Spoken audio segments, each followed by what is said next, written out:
Right bracket Chapter 9. Priesthood in Paradise.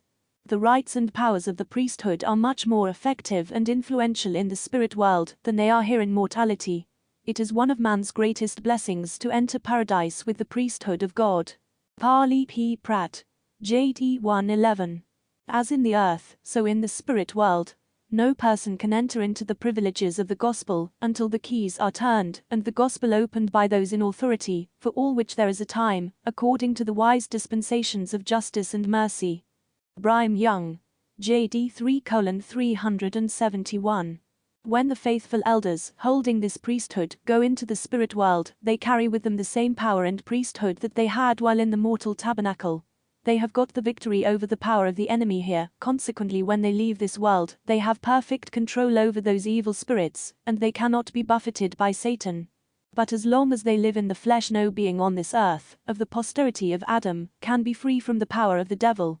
When this portion of the school is out, the one in which we descend below all things and commence upon this earth to learn the first lessons for an eternal exaltation, if you have been a faithful scholar, and have overcome, if you have brought the flesh into subjection by the power of the priesthood, if you have honored the right bracket body. When it crumbles to the earth and your spirit is freed from this home of clay, has the devil any power over it? Not one particle. This is an advantage which the faithful will gain, but while they live on earth they are subject to the buffetings of Satan. Joseph and those who have died in the faith of the gospel are free from this. If a mob should come upon Joseph now, he has power to disperse them with the motion of his hand, and to drive them where he pleases. But is Joseph glorified? No, he is preaching to the spirits in prison. Brigham Young. J.D. 14:229. The advantage of this priesthood that Brother George A. Smith has been talking about is that when persons yield obedience to it, they secure to themselves the sanction of Him who is its author, and who has bestowed it upon the children of men.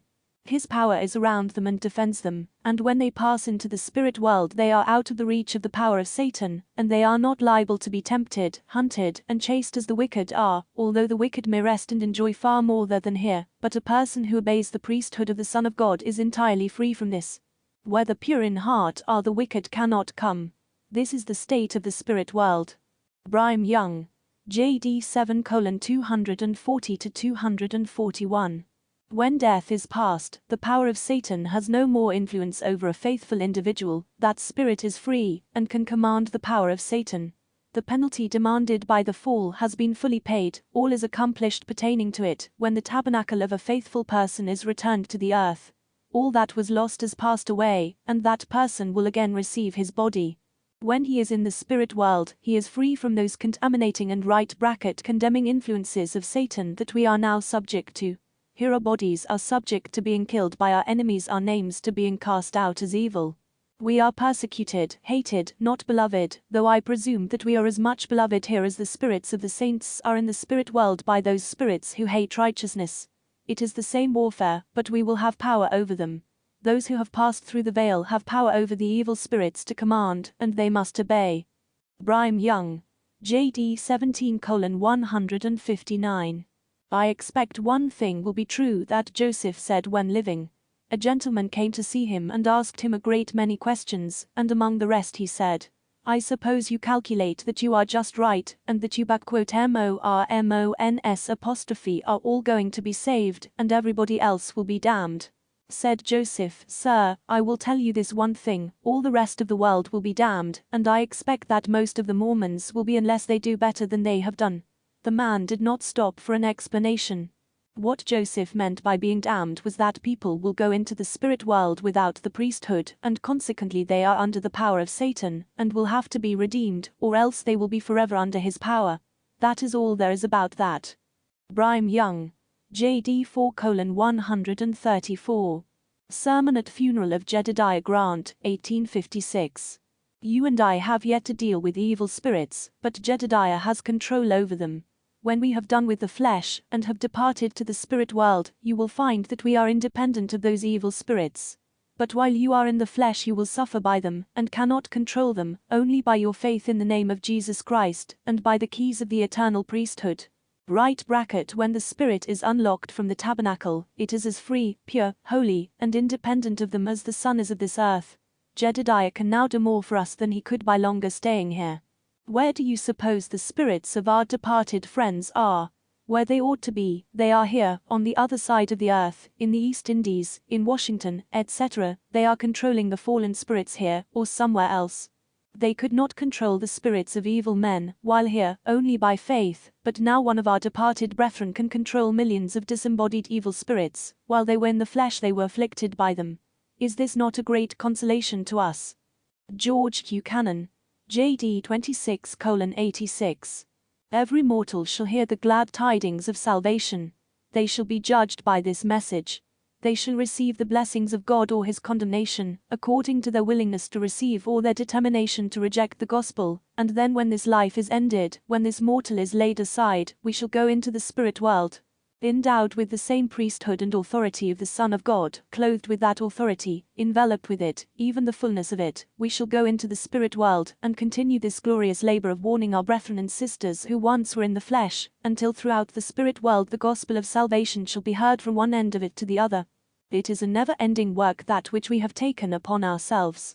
It will never terminate until this earth shall be redeemed, until the power of Satan shall be subdued, until wickedness shall be banished from the earth, until he reigns whose right it is to reign, and every knee shall bow, and every tongue confess that Jesus is the Christ, the Son of God. Then will this labor cease so far as the family of man is concerned, but it will never cease until all who belong to this earth, whoever were born upon it no matter in what right bracket age, no matter what time, no matter what nationality, shall be redeemed who can be redeemed. Wilford Woodruff, JD 17:250. When the apostles were put to death, the priesthood went from the earth, and the church went into the wilderness, or, in other words, there was a falling away among the Gentiles, as there had been before among the Jews. Those generations are in the spirit world, shut up in prison. They have got to be visited by men who held the priesthood in the flesh, that they may preach the gospel unto them, the same as Jesus did when he went to preach to the spirits in prison during the 3 days and nights, when his body lay in the tomb. This is our duty.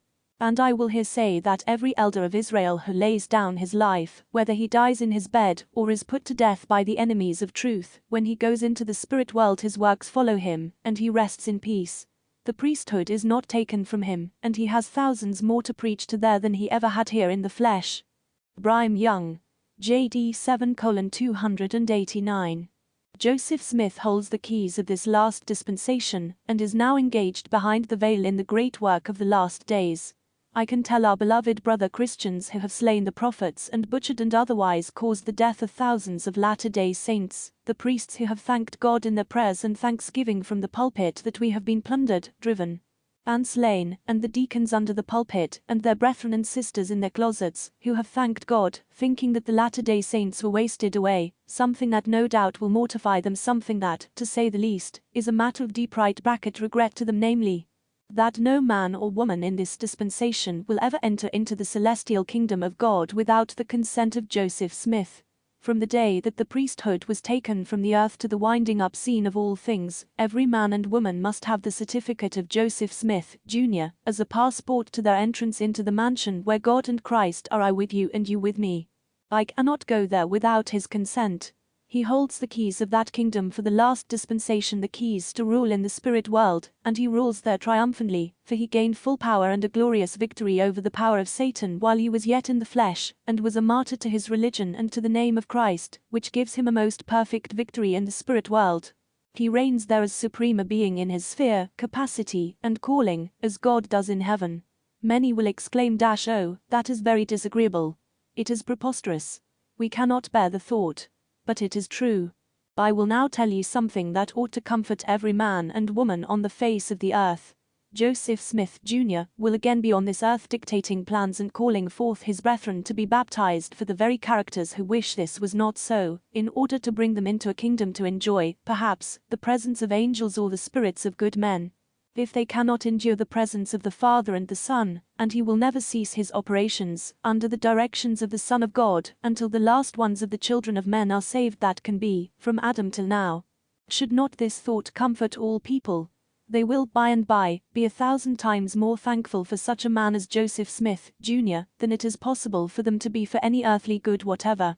It is his mission to see that all the children of men in this last dispensation are saved, that can be, through the redemption You will be thankful, every one of you, that Joseph Smith, Jr., was ordained to this great calling before the worlds were.